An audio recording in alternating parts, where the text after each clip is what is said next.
सुसमाचार ये है कि यीशु मसीह जिंदा है। यीशु मसीह में विश्वास करने के द्वारा आप पापों से छुटकारा प्राप्त कर सकते हैं। और एक दिन जब हम इस दुनिया को छोड़कर जाएंगे तो हम अपने बड़े भाई यीशु के साथ पिता के दाहिनी ओर बैठेंगे।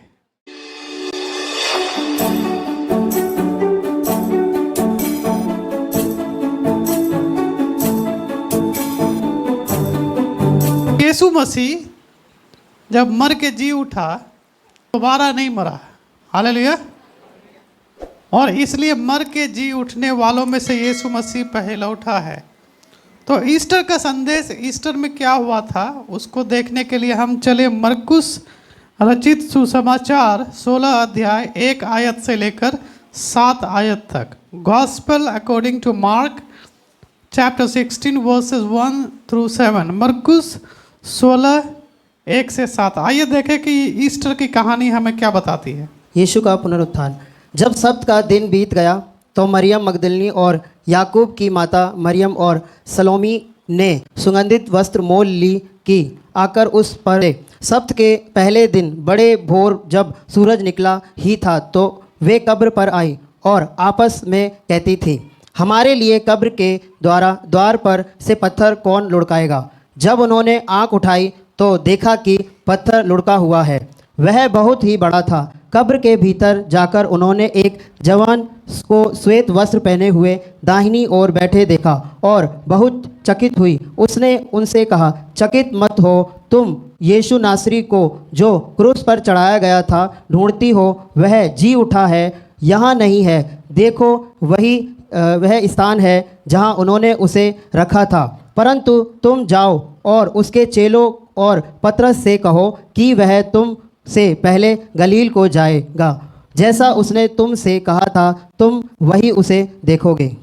6 आयत में यदि आप देखें, do not be alarm, he said, you are looking for Jesus the Nazarene who was crucified. स्वर्गदूत ने उनसे कहा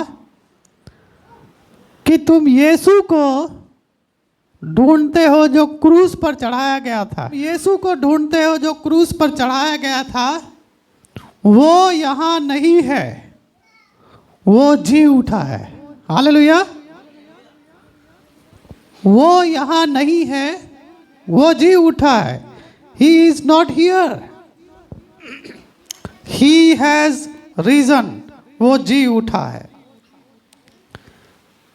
हमें यही संदेश देता है कि यीशु मसीह जी उठा। एक दूसरे को बोलिए कि यीशु मसीह जी उठा है। यीशु मसीह का जी उठना जो है वो उसके जी उठने की सामर्थ्य को दिखाता है। और यीशु मसीह जब जी उठा तो हमारे जीवन के वे क्षेत्र जो मर चुके हैं उसको भी वो जिंदा कर सकता है। इसको कहा जाता है पुनरुत्थान की सामर्थ्य, अर्थात जी उठने की सामर्थ्य। आज पूरी दुनिया में यीशु मसीह के जी उठने का प्रचार किया जाता है। आज के दिन खासकर हर एक कलीसिया में और हर एक प्रार्थना सभाओं में, छोटे छोटे झुंड में, बड़ी बड़ी सभाओं में, सारे जगह आज के दिन यही बात बोला जा रहा है कि वो यहाँ नहीं है, वो जी उठा है। हालेलुया। और जी उठने के बाद यीशु मसीह कहाँ है? 19 आयत को पढ़े इसी चैप्टर का, मरकुस 16 का 19, मार्क 16:19। यीशु उनसे बातें करने के बाद स्वर्ग पर उठा लिया गया और परमेश्वर की दाहिनी ओर बैठ गया है। और एक दिन जब हम इस दुनिया को छोड़कर जाएंगे तो हम अपने बड़े भाई यीशु के साथ पिता के दाहिनी ओर बैठेंगे। हालेलुया। आप मेरे साथ देखें इब्रानियों की पत्री 10 अध्याय और 12 आयत। Book of Hebrew chapter 10 verse 12। आपके पास बाइबल है तो इब्रानियों की पत्री निकालिए। इब्रानियों 10 का 12। परंतु यह व्यक्ति तो पापों के बदले एक ही बलिदान सर्वदा के लिए चढ़कर परमेश्वर के दाहिनी जा बैठा। He sat down at the right hand of God। वो परमेश्वर के दाहिनी ओर जा बैठा। ये वही बात है जो मरकुस कहता है अपने पुस्तक में, और वही बात पौलुस इब्रानियों की पुस्तक में कहता है कि यीशु मसीह जो है मर के जी उठने के बाद परमेश्वर पिता के दाहिनी ओर विराजमान है। आज के संदेश में मैं ये सवाल करना चाहता हूं कि यीशु मसीह अभी क्या कर रहा है। वो मर के तो जी उठा, पिता के दाहिनी ओर विराजमान भी है, और इस बात को लगभग 2000 साल हो चुके हैं। तो इन वर्षों में यीशु मसीह क्या कर रहा है? क्या यीशु मसीह चुपचाप बैठा है और इंतजार कर रहा है, या यीशु मसीह का कोई मकसद है? क्या यीशु मसीह ने ऐसा नहीं कहा था कि मैं जा रहा हूं और देखो मैं शीघ्र वापस आऊंगा, है ना? शीघ्र मतलब क्या होता है? बहुत जल्दी, very soon, I will come back very soon. तो लोग सवाल करते हैं 2000 साल हो गए अभी तक शीघ्र, कितने पीढ़ी निकल गए हैं, यीशु मसीह आता क्यों नहीं है? दुनिया में दुख तकलीफें बढ़ती जा रही है, धीरे धीरे ये संसार नष्ट होता जा रहा है, प्राकृतिक संसाधन खत्म हो रहे हैं, लोग नाना प्रकार से की बीमारियों में जकड़े हुए हैं, और धीरे धीरे करके ये दुनिया नष्ट हो रहा है। पृथ्वी का तापमान भी बढ़ता जा रहा है, जिसके कारण ग्लोबल वार्मिंग की समस्या आ गई। जिन महीनों में पहाड़ों में बर्फ नहीं होती थी अब बर्फ पड़ने लगे हैं, जिन दिनों बरसात नहीं होती थी वहाँ बरसात शुरू हो गई है, जहाँ ठंड होता था उस समय गर्मी पड़ने लगी है, गर्मी के जगह ठंड पड़ने लगी है। धीरे धीरे ये जो है क्लाइमेट बदल रहा है, और इन सब का जिम्मेवार कौन है? कौन है जिम्मेवार? इंसान जिम्मेवार है। परमेश्वर ने जो सृष्टि इंसान को दी थी कि इंसान इस दुनिया का राजा है और इंसान डोमिनेट करेगा, इंसान इस्तेमाल तो किया और विकास भी किया, लेकिन विकास का कीमत भी इंसान को चुकाना पड़ा, और इंसान ने पृथ्वी की हालत ऐसी कर दी है कि धीरे धीरे अब पृथ्वी नष्ट होता जा रहा है। वैज्ञानिक कहते हैं कि ओजोन परत का छेद बड़ा होता जा रहा है, जिससे पृथ्वी में गर्मी बढ़ती जा रही है। बाइबल कहती है अंत के दिनों में आसमान से आग और गंधक की बारिश होगी। इसका मतलब बाइबल ने जो कहा है वो धीरे धीरे अब उस ओर ये दुनिया जा रही है, पृथ्वी का तापमान बढ़ता जा रहा है। इन सब के मध्य यीशु मसीह आखिर क्या कर रहा है? उसने तो कहा था मैं शीघ्र वापस आऊंगा। परमेश्वर का वचन ये कहता है कि हमारा 1000 साल यीशु मसीह का एक दिन के बराबर है, परमेश्वर का स्वर्ग का एक दिन के बराबर है। उस दृष्टिकोण से देखें तो यीशु मसीह को गए हुए कितने दिन हुए हैं? अभी तो 2 ही दिन में हम लोग उकता गए इतना कि यीशु मसीह आ ही नहीं रहा है ना। इतना तो उस समय भी नहीं उकता थे जब नई नई पत्नी मायके चली जाती है। अभी हमारे कलीसिया में नया नया शादी होने वाला है ना। तो यीशु मसीह आएगा, लेकिन आने से पहले यीशु मसीह कुछ काम कर रहा है। मर के जी उठना और जी उठने के बाद यीशु मसीह कुछ कर रहा है। वो दुनिया में आया एक योजना के कारण, एक प्लान लेकर आया था। उसने क्रूस की मृत्यु सही, उसके पीछे भी उसकी एक योजना थी।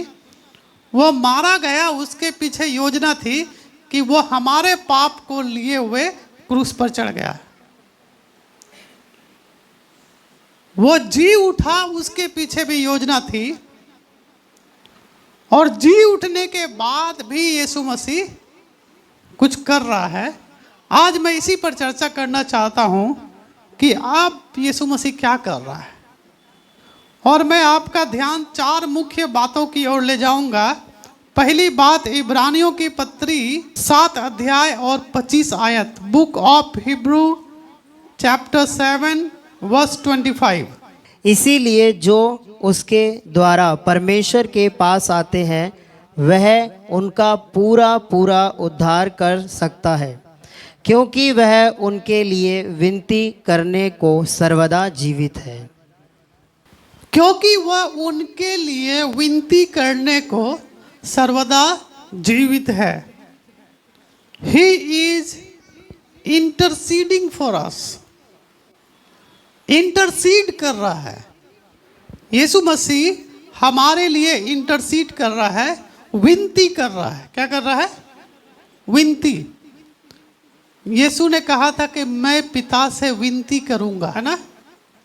तो यीशु मसीह इब्रानियों 7 और 25 ये बताता है कि पहला काम जो यीशु मसीह निरंतर स्वर्ग में कर रहा है कि वह हमारे लिए विनती कर रहा है, पिता से प्रार्थना करता है। इंटरसीड, प्रार्थना करना, विनती करना। यीशु मसीह जो पहला काम करता है मर के जी उठने के बाद, जो अभी भी कर रहा है, वो पहला काम क्या है? विनती कर रहा है। किसके लिए विनती कर रहा है? हमारे और आपके लिए, ताकि हम नाश ना हो वरन अनंत जीवन प्राप्त करें। और इसलिए हमें एक दूसरे के लिए विनती करना बहुत जरूरी है। प्रार्थना और विनती में अंतर है। विनती जो है वो एक मांग है। विनती जो है एक जरूरत को सामने लाना है। जब हम किसी के लिए विनती करते हैं तो हम उस व्यक्ति की जरूरत को पिता के सामने लाते हैं, या यूँ कहें कि उस व्यक्ति के जगह पर हम खड़े होकर ये महसूस करते हैं कि इसकी ज़रूरत क्या है और पिता से मांगते हैं, पिता मदद कर। और इसलिए हमें एक दूसरे के लिए विनती करना बहुत ज़रूरी है। आम तौर पर हम सिर्फ अपने लिए विनती करते हैं। प्रार्थना सबके लिए करते हैं, विनती आम तौर पर अपने लिए और अपने परिवार के लिए। पिता मुझे ये दे दे, मुझे ये चाहिए, मेरे परिवार को ये चाहिए, बच्चों को अच्छा शिक्षा मिल जाए, नौकरी मिल जाए, शादी हो जाए, घर में पैसा आ जाए, ज़मीन चाहिए, घर चाहिए, गाड़ी चाहिए, ये दे दे, ये दे दे, ये दे दे। वचन कहता है ऐसी प्रार्थना जो है जोग के समान है। लिखा है बाइबल में, जोग की 2 बेटियां जो कहती दे दे दे दे दे दे, ये दे दे, ये दे दे। उनको हमेशा खून चाहिए। हमारी प्रार्थना भी आमतौर पर ऐसी है, दे दे दे दे दे दे दे दे, हमेशा मांगते रहते हैं। कुछ लोग तो प्रभु से मांगते ही है, मनुष्यों से भी मांगते रहते हैं। वो कहीं जाएंगे तो अगला समझ जाता पक्का कुछ मांगने ही आया होगा, है ना? मांगने की आदत अच्छी नहीं है। तुम्हारा पिता जानता है कि तुम्हें क्या चाहिए और तुम्हारे मांगने से पहले ही वो देता है। हालेलुया। अन्य जाति के लोग ये सोचते हैं कि बहुत बोलने के कारण उनकी सुनी जाएगी, इसलिए बहुत बोलते हैं। कुछ लोग इतना बोलते हैं कि प्रभु भी बोल नहीं पाता उनके सामने, प्रभु को मौका ही नहीं देते। आम तौर पर हमारी प्रार्थना क्या होती है? वो एक लिस्ट के समान है। जैसे लिस्ट बनाकर हम राशन की दुकान पर जाते हैं, आधा किलो दाल, चावल, ये वो, हल्दी, नमक, ये दे दो, ये दे दो, ये दे दो, ये दे दो, ये दे दो, ये दे दो, ये दे दो। जैसे लिस्ट खत्म हुआ तो पिता सोचा अब मैं कुछ बोलूँगा, और जैसे पिता कुछ बोलना चाहता हम बोलते आमीन, है ना? पिता को बोलने का कोई मौका ही नहीं देते। और इसीलिए हमें अपनी प्रार्थनाओं का जवाब नहीं मिल पाता। Prayer is a 2-way conversation. प्रार्थना 2 तरफ से बातचीत है, एक तरफ से बातचीत नहीं है, 2 तरफ से। 2 तरफ से बातचीत का क्या मतलब है? कि आप भी बोले फिर आप सुने, है ना? एक तरफा बातचीत को बातचीत नहीं कहा जा सकता, बात और चीत दोनों है उसमें। बहुत साल पहले मेरी बहन यहाँ दिल्ली में पढ़ती थी एक ट्रेनिंग में, तो बसंत कुंज में वो रहती थी। तो मैंने सोचा कि चलो जाकर मिल के आता हूँ। तो मैं एक शाम उससे मिलने चला गया। तो उसके अपार्टमेंट में वो लोग रहती थी, मैं अपार्टमेंट में गया तो वो नहाने जा रही थी। तो उसने मुझे बैठाया ड्राइंग रूम में और मुझसे कहा, उनकी एक सहेली थी और अपनी सहेली को कहा कि मेरे भाई से तब तक बातचीत करते रहो, जब मैं नहा के आऊँगी फिर हम लोग बाहर चलेंगे डिनर करने के लिए। उसने बोला कि उसकी सहेली ने, ठीक है तुम जाओ, कोई टेंशन नहीं, मैं बातचीत करते जाऊँगी। फिर उसने बोलना शुरू किया और बोलते गई। 15 मिनट के बाद जब मेरी बहन आई और पूछी कि मेरे भाई से मिलकर कैसा लगा, तुम्हारा भाई इतना अच्छा, हम लोग कितने देर से इतनी सारी बातें हमने किया। मैंने बोला एक्सक्यूज मी मैडम, बात हमने नहीं किया, सिर्फ आप बोल रही थी, मुझे बोलने का मौका नहीं मिला। बातचीत तभी होता है जब मैं भी बोलूं। यह एक तरफा एक भाषण था जो आप दे रही थी। एक व्यक्ति भागा जा रहा था, पीछे से दूसरा व्यक्ति पकड़ रहा था, पकड़ो पकड़ो पकड़ो पकड़ो पकड़ो, और तेजी से भागने लगा। ये भी चिल्ला रहा पकड़ो पकड़ो। एक पुलिस वाले ने उसको पकड़ लिया, लगता है पॉकेट मार है, कुछ चोरी करके भागा है। पीछे से दूसरा व्यक्ति भी हाँफते हाँफते आया। तो इसने पूछा कि क्यों चिल्ला रहे हो पकड़ो पकड़ो, क्या इसने चोरी की है? बोला नहीं। पॉकेट मार की है? नहीं। कुछ लूट के भागा? नहीं। फिर क्यों चिल्ला रहे हो पकड़ो? उसने कहा कि ऐसा है सर कि इसने अपनी कविता मुझे सुना ली है और मेरी कविता नहीं सुन रहा है। प्रार्थना जो है दोनों तरफ से, ज्यादातर विश्वासी प्रभु की बातें नहीं सुनते, वो अपनी बातें सुनते हैं। कुछ लोग शैतान की बात सुनते, शैतान फुसफुसाता है, उसको लगता कि यही ठीक है।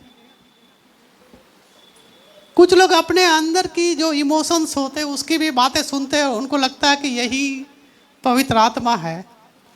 कुछ लोग बाइबल जब पढ़ेंगे, आज प्रभु यही इमोशंस। मुझे याद है कि मेरे साथ एक लड़का था, सेवकाई करता था और उसको शादी करने का बहुत जल्दी था, बहुत मुझसे थोड़ा उम्र में बड़ा भी था। तो मुझे बोलता था प्रार्थना करो कि अच्छा जीवन साथी मिल जाए। मैंने बोला ठीक है प्रार्थना कर। तो एक दिन मेरे पास आया, बोला कल रात में प्रार्थना कर रहा था तो प्रभु ने मुझे बताया कि मेरी शादी जी नाम की लड़की से होने वाली है।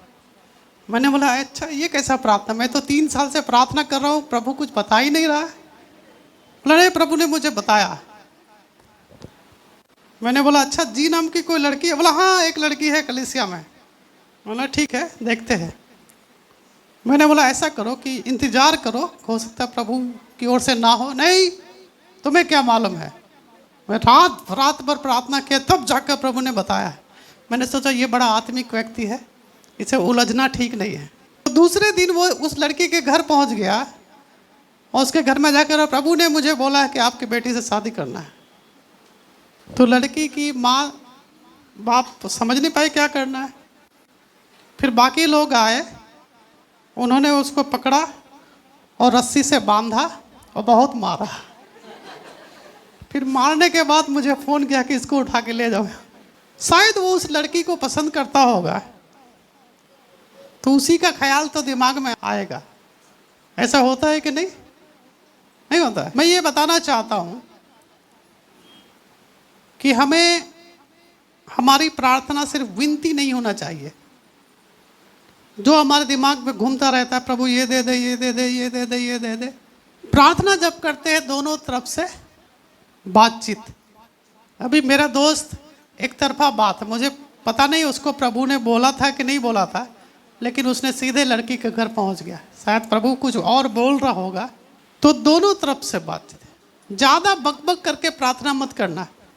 कुछ लोग इतनी लंबी प्रार्थना करते हैं कि सुनने वाला भी बोर हो जाता है।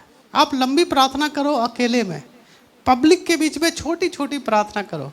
एक परिवार के सब मैंने हमें खाने पे बुलाया, मैं और मेरे सीनियर पास्टर, और हम लोग 5-7 लोग चले गए। बहुत सुंदर खाना, बहुत टेस्टी। तो एक बुजुर्ग महिला थी वहाँ परिवार में, तो मेरे पास्टर जी ने उसको बोला कि माता जी आप प्रार्थना कीजिए। उसने प्रार्थना शुरू किया। 1 minute, 2 minute, 3 minute, 5 minute, 10 minute, 15 minute हो गया, ख़त्म ही नहीं कर रही है प्रार्थना। 45 मिनट तक प्रार्थना की। मेरे पास्टर जी तो उठ के चले गए, उनको काम था, लेकिन मैं तो बैचलर था, मैं बिना खाए झीलने वाला था नहीं। ऐसी लंबी लंबी प्रार्थना फेंकने से क्या फायदा। कुछ लोग प्रार्थना करते महान प्रभु जी सर्व सामर्थ्य सृष्टिकर्ता पृथ्वी रचने वाला, ऐसे ऐसे भारी भारी प्रार्थना क्यों कर रहे हो। तो कुछ लोग प्रार्थना में हालेलुया हालेलुया हालेलुया जनरेटर जैसे चलाते ना। कुछ लोग प्रार्थना में 50 बार हालेलुया बोलेंगे, 25 बार प्रभु जी बोलेंगे। अरे सारा तो हालेलुया प्रभु जी में खत्म हो गया, 2 लाइन की प्रार्थना करेंगे क्या। प्रार्थना ऐसा है जैसे हम लोग बात करते हैं।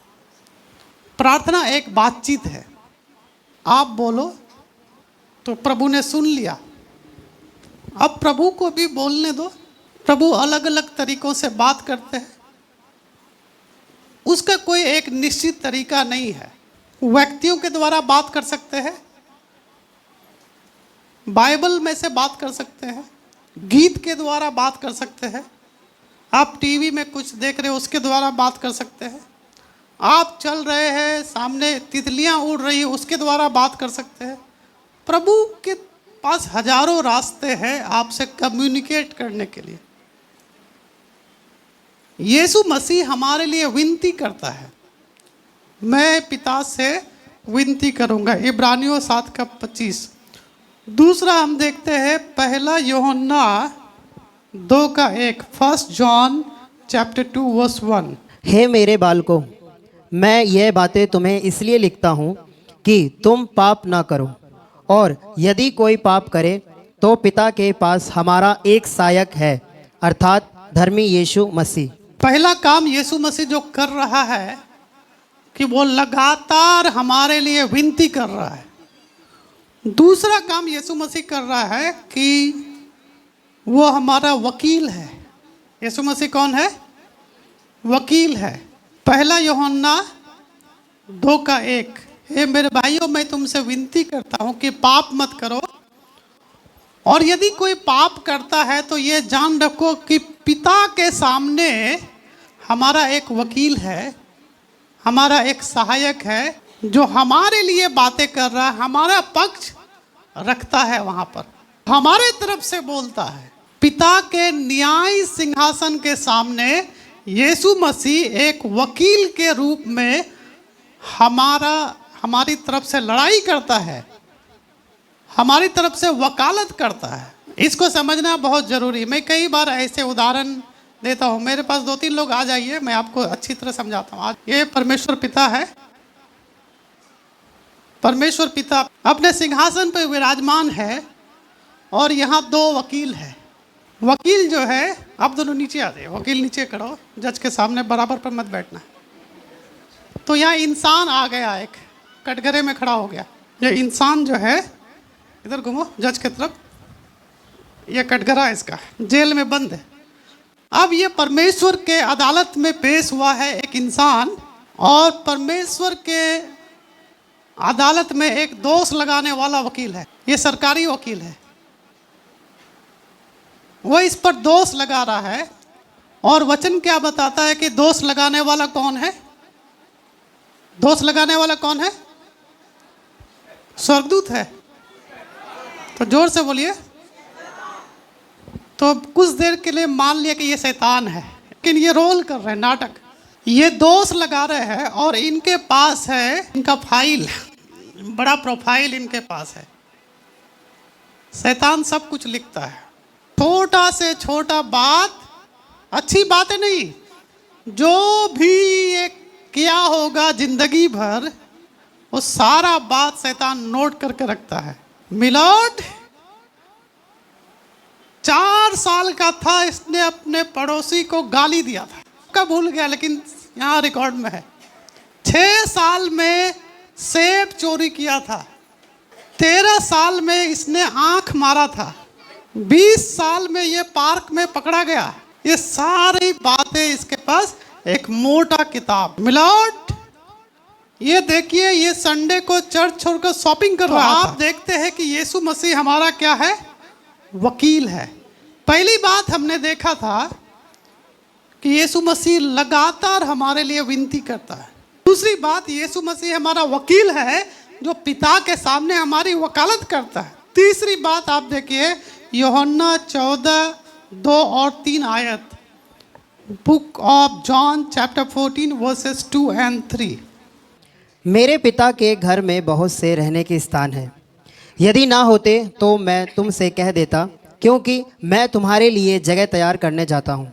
और यदि मैं जाकर तुम्हारे लिए जगह तैयार करूँ तो फिर आकर तुम्हें अपने यहाँ ले जाऊँगा, कि जहाँ मैं रहूँ वहाँ तुम भी रहो। तीसरी बात है कि he is preparing a place for us in heaven.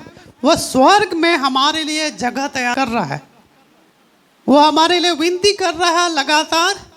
दूसरी बात है कि वो एक वकील के रूप में हमारी वकालत करता है। तीसरी बात है कि वो हमारे लिए जगह तैयार कर रहा है। यूहन्ना 14 अध्याय में उसने कहा कि तुम्हारा मन व्याकुल ना हो, तुम परमेश्वर पर भरोसा करते हो, मुझ पर भरोसा रखो। मैं जा रहा हूँ ताकि तुम्हारे लिए जगह तैयार करे। यीशु मसीह आज बिजी है हमारे लिए जगह तैयार कर, और जिस दिन पूरा तैयार हो जाएगा वो वापस आएगा, हमें ले जाएगा। उसने कहा जहाँ मैं रहूं वहाँ तुम भी रहो। हालेलुया।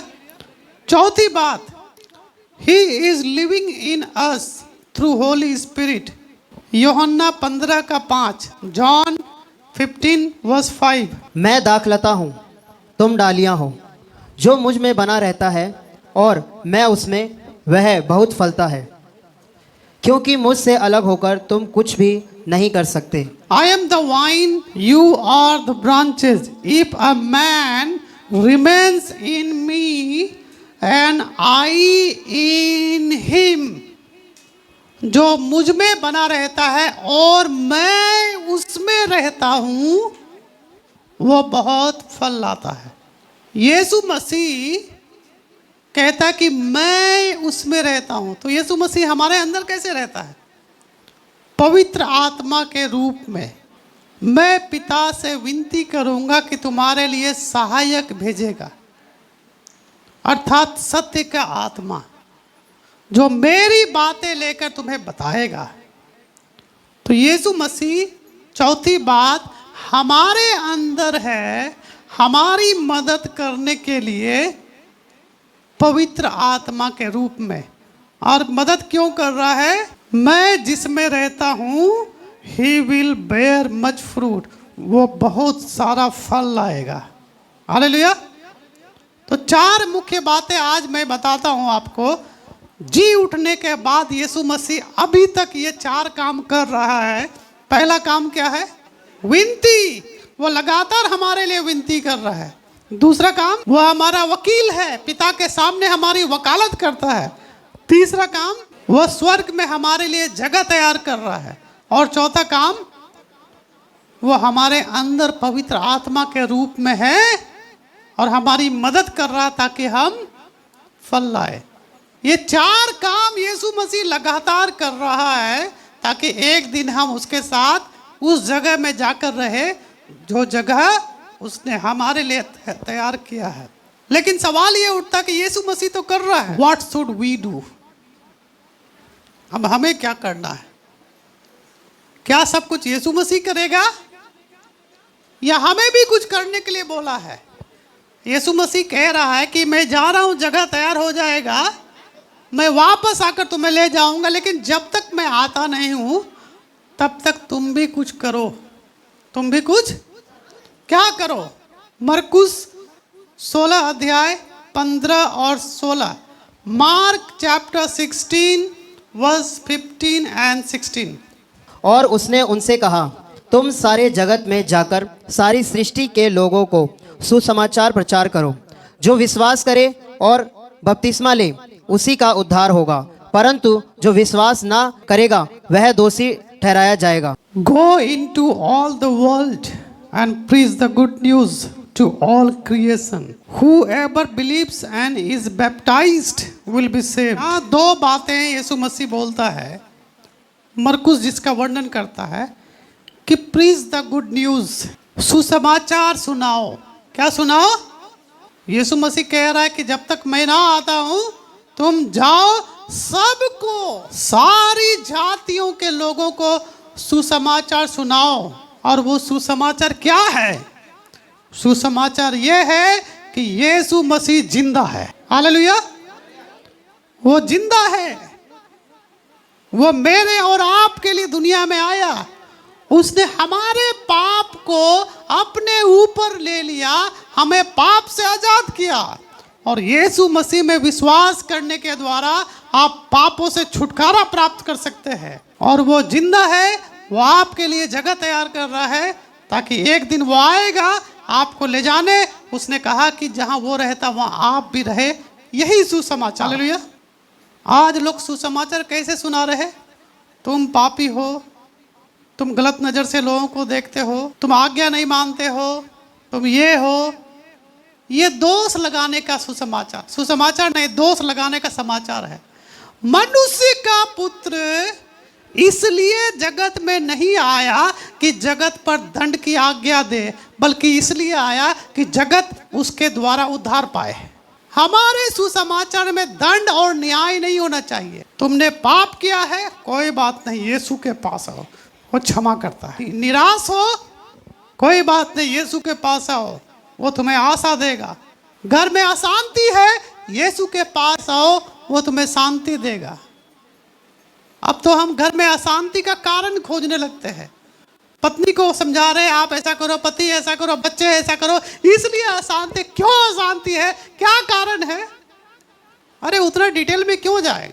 यही गलती लोग दुष्ट आत्मा निकालते समय करते। कहाँ से आया, नाम बताओ, तुम्हारे घर में कौन कौन है, कितनी बीबी है, कितने बच्चे। अरे दुष्ट आत्मा से ये सब सवाल करने की क्या जरूरत है? यीशु मसीह ने बोला चल निकल जा, मैं तुझसे कहता हूँ निकल जा। आज दुष्ट आत्मा निकालते समय नाम, पता, ऑक्यूपेशन, बायोडाटा निकालते हैं पहले दुष्ट आत्मा का। ये कहाँ से आया, क्या कर रहा है, कहाँ कहाँ गया है, इससे पहले कौन भेजा है, तुम्हारे साथ कितने दुष्ट आत्मा है, सारे बायोडाटा। उनसे बात करने की जरूरत नहीं है। सुसमाचार सुनाते हुए भी आपको ज़्यादा दिमाग लगाने की जरूरत है। आप कौन है, कहाँ से आए, क्या करते हैं, क्या नहीं, कौन कौन है, क्या प्रॉब्लम है। कोई भी प्रॉब्लम हो, बीमारी कोई भी हो, डॉक्टर एक है और दवाई एक है, यीशु मसीह का लहू। उस दवाई से सारी बीमारियां ठीक हो जाती है। इसलिए बीमारी के बारे में चर्चा मत करो, डॉक्टर के बारे में चर्चा करो, दवाई के बारे में चर्चा करो। सुसमाचार बीमारी का वर्णन नहीं है, सुसमाचार दवाई का वर्णन है, सुसमाचार डॉक्टर का वर्णन है। इसलिए किसी को सुसमाचार सुनाते हैं, उस उद्धारकर्ता के बारे में बताओ, समाधान बताओ। समस्या तो बहुत, हमें सुसमाचार सुनाना है और बपतिस्मा भी देना है। जो विश्वास करता है उसको बपतिस्मा देना है। मत्ती 28 अध्याय 18 से 20, मैथ्यू चैप्टर 28 वर्स 18 थ्रू 20। यीशु ने उनके पास आकर कहा, स्वर्ग और पृथ्वी का सारा अधिकार मुझे दिया गया है, इसीलिए तुम जाओ, सब जातियों के लोगों को चेला बनाओ और उन्हें पिता और पुत्र और पवित्र आत्मा के नाम से बपतिस्मा दो और उन्हें सब बातें जो मैंने तुम्हें आज्ञा दी हैं मानना सिखाओ, और देखो मैं जगत के अंत तक सदा तुम्हारे संग हूँ। 3 बातें हैं यहाँ। पहली बात है चेला बनाओ, इसलिए तुम जाओ, सब जातियों के लोगों को चेला बनाओ। दूसरी बात, उन्हें बपतिस्मा दो। और तीसरी बात है, जो मैंने तुम्हें सिखाया है उनको भी सिखाओ, मेरी आज्ञा को मानना सिखाओ। ये काम यीशु मसीह ने हमें दिया है ताकि हम ये काम करें। और जब यीशु मसीह आए तो सिर्फ हम नहीं, हमारे साथ यीशु मसीह की एक बड़ी सेना हमारे साथ जाएगी। यीशु मसीह नहीं चाहते कि एक भी इंसान नरक जाए। पिता नहीं चाहता कि कोई भी उसका बच्चा नरक जाए। नरक हमारे लिए नहीं बना है, नरक बना है शैतान और उसके दूतों के लिए। हमारे लिए स्वर्ग बना है, हम स्वर्ग राज के वारिस हैं। लेकिन शैतान अपनी चालाकी से, धोखे में, जालसाजी करके हमें खींच कर ले जाता है और पाप के बंधन में हमें जकड़ लेता है। और ऐसा जकड़ लेता है कि हमारा शरीर पाप करने में ही आनंदित होता है। उसको अच्छे काम अच्छे नहीं लगते, बुराई में दिन बिताने लगता है। हमारे पास आँख रहता है लेकिन हम देख नहीं पाते, कान है लेकिन सुन नहीं पाते। और शैतान हमें खींच कर ले जाता है ताकि हम उसके साथ नरक में रहें। दुख की बात यह है कि प्रभु के बच्चों में से बहुत से लोगों को शैतान अपने साथ नरक ले जाएगा, क्योंकि उन्होंने मन नहीं फिराया, उन्होंने माफ़ी नहीं मांगा। मुझे लगता है कि आदम अगर हाथ जोड़कर बोल देता, पिता मुझसे गलती हो गई, माफ़ कर दीजिए, तो दुनिया अलग होती आज। लेकिन उसने नहीं बोला। उसने बोला, ये जो स्त्री तूने दिया है ना, तूने स्त्री दिया है, तेरी गलती है। क्यों दिया स्त्री मुझे? इसने मुझे खिलाया। अरे वहीं सॉरी बोल देता तो आज भी हम लोग अदन की वाटिका में होते। ये पूरा दुनिया अदन की वाटिका होती, जहाँ मौत नहीं है। आज मैं आपको बताना चाहता हूँ, प्रभु के पास आकर बस बोल दो, प्रभु मुझे माफ़ कर दीजिए, इतना काफ़ी है। यदि हम अपने पापों को मान लें और उसको छोड़ दें, सारे पापों को माफ़ करने में, सारे अधर्मों से हमें शुद्ध करने में वो धर्मी और विश्वास योग्य है। ईस्टर का यही संदेश है। यीशु मसीह लगातार हमारे लिए विनती कर रहा है। यीशु मसीह एक वकील के रूप में हमारी वकालत कर रहा है, हमारा पक्ष हमेशा पिता के सामने रखता है। जब भी पिता सोचता है कि अब इसको क्रोध में डांट दूंगा, यीशु मसीह पहुंच जाता है। आपको याद है ना अब्राहम और दूत की कहानी? जब दूत सदोम अमोरा को नाश करने जा रहे थे, अब्राहम एक वकील के समान वकालत करने लगा, क्योंकि उसके रिश्तेदार थे, उसका भतीजा लूत और उसके परिवार वहाँ थे। यीशु मसीह का परिवार यहाँ है। इसलिए पिता जब भी नाश करना चाहता है, आसमान से आग गिराऊंगा, सबको नष्ट कर दूंगा, पानी भेजकर सबको डुबा दूंगा, तुरंत हमारा वकील खड़ा हो जाता है, रुक जाइए मिलॉर्ड। फिर वो अपने लहू की कीमत देकर हमें बचा लेता है। हालेलुया। यीशु मसीह हमारा वकील है। यीशु मसीह हमारे लिए स्वर्ग में जगह तैयार कर रहा है, और यीशु मसीह हमारे अंदर पवित्र आत्मा के रूप में रहता है ताकि हम बहुत सारा फल लाएं। और यीशु मसीह ये 4 काम कर रहा है, हमें करने के लिए बोला है। तुम जाओ, सुसमाचार सुनाओ, तुम जाओ, चेले बनाओ, बपतिस्मा दो, तुम जाओ, जो जो बातें मैंने तुम्हें सिखाई है वो लोगों को मानना सिखाओ।